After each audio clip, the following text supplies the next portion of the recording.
আসসালামু আলাইকুম রহমতুল্লাহ। কি খাবেন আপনি কারবালায় আসার পরে? কেমন দিতেছে?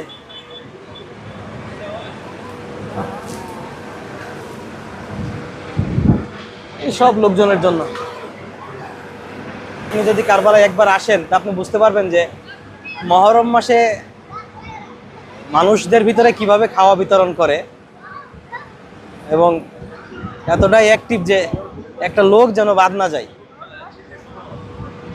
আজকে আমরা অনেকেই আসছি একসাথে। হ্যাঁ, এখন এই মুহূর্তে মানে ইরানের লোক সবচাইতে বেশি আসবে, কারণ প্রতি বছর ইরানে আমার মনে হয় এমন কোনো মানুষ নাই যে ঘরে থাকে। বিশেষ করে মহরম মাসে সবাই জিয়ারত আসে, আর অন্যান্য দিনে তো আসেই সবাই।